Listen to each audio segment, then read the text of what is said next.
नमस्कार, माझ्या स्वयंपाकघरात आपले स्वागत। मी आज कैरीची डाळ केलेली आहे। चैत्र महिन्यात आवर्जून केली जाणारी ही डाळ अतिशय चटकदार लागते। मी ही आज तुम्हाला करून दाखवणार आहे। त्यासाठी मी गावरान कैरी घेतलेली आहे। चला तर मग रेसिपीला सुरुवात करूया। मी एक वाटीभर हरभऱ्याची डाळ घेतलेली आहे आणि ती 4 तास भिजवलेली आहे। हे बघा, ही छान अशी भिजलेली आहे। त्यातलं आपण सगळं पाणी काढून टाकूया। हे आता 2 पाण्याने धुवून घेऊया आणि अगदी कोरडी करून घेऊया। त्यात अजिबात पाणी नको। आणि त्यासाठी एक वाटी आपल्याला डाळीसाठी मी अशी मध्यम आकाराची गावरान कैरी घेतलेली आहे। तोतापुरी याच्यासाठी घेऊ नका। डाळीतलं पाणी आपण पूर्ण निथळून घेतलेलं आहे आणि आता एक मिक्सरचं भांडं घेतलंय, त्यात आपण ही डाळ टाकणार आहोत।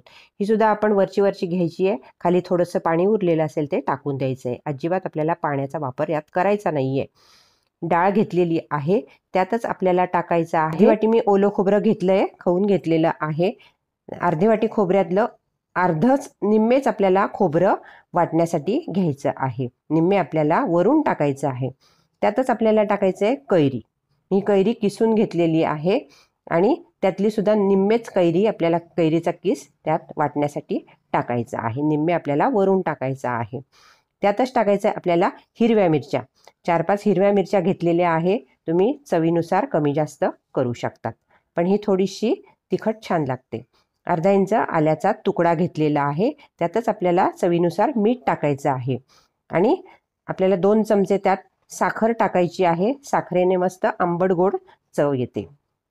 हे बघा, ही मी साखर टाकून घेतलेली आहे आणि हे आपल्याला आता वाटून घ्यायचं आहे। ही डाळ आपल्याला जाडसरच वाटून घ्यायची, अगदी बारीक करायची नाहीये।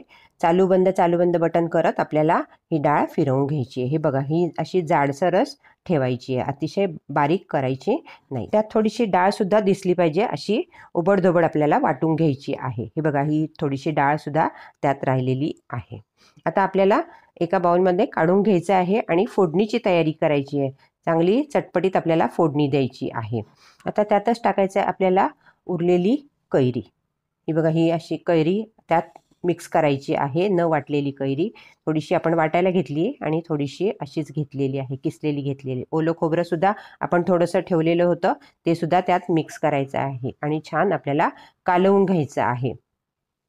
छान एकजीव करायची आहे आणि त्यावरच टाकायची आपल्याला भरपूर कोथिंबीर। ही सुद्धा कोथिंबीर आपल्याला छान मिक्स करून घ्यायची आहे। चैत्र महिन्यात ही डाळ आवर्जून करतात। जेव्हा आपल्याकडे गौर बसते तेव्हा ही डाळ आणि पन्हं आवर्जून केलं जातं आणि चटकदार ही डाळ तयार होते। आपण आता फोडणीची तयारी करूया। एक मोठा चमचा मी तेल घेतलेलं आहे आणि चांगलं ते तापवून आपल्याला फोडणी तयार करायची आहे। तेल चांगलं तापलेलं आहे, आपल्याला त्यात मोहरी घालायची आहे। मोहरी चांगली तडतडली की बाकीचं आपण टाकूया। ही बघा, ही मोहरी छान तडतडली आहे, त्यात आपण थोडेसे 2-3 पानं कढीपत्त्याची टाकूया। हे बघा, कढीपत्ता टाकलेला आहे। त्यातच टाकूया आपण हिंग।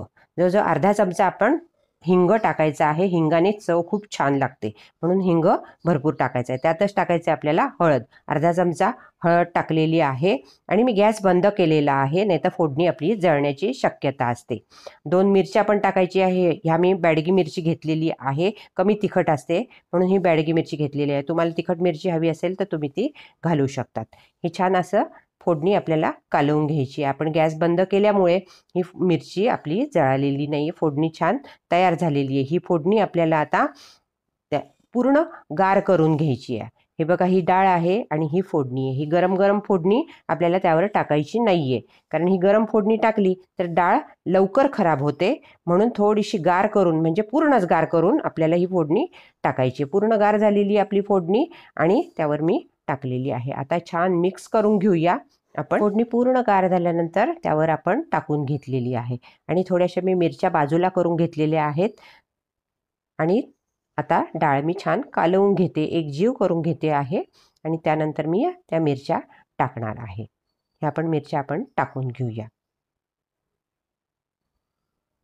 मस्त आपली कैरीची डाळ तयार झालेली आहे।